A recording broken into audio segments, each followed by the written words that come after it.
আসসালামু আলাইকুম রহমতুল্লাহি ওয়া বারাকাতুহু।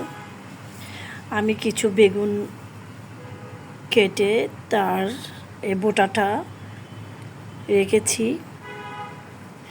আমি কেমন করে এটার থেকে চারা বের করব জানি না, তবে চেষ্টা করব।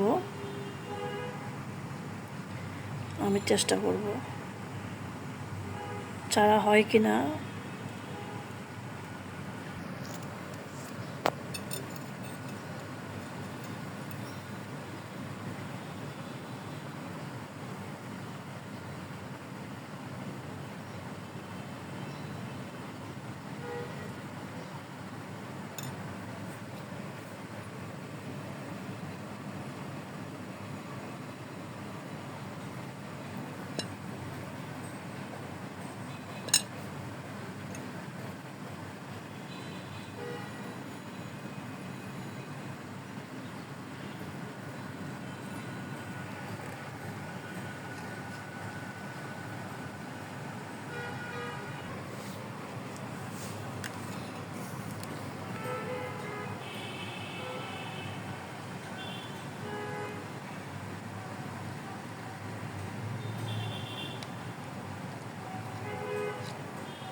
এভাবে রেখেছি আমি, পানিতে ভিজাইয়ে দেখি চারা ওঠে কিনা।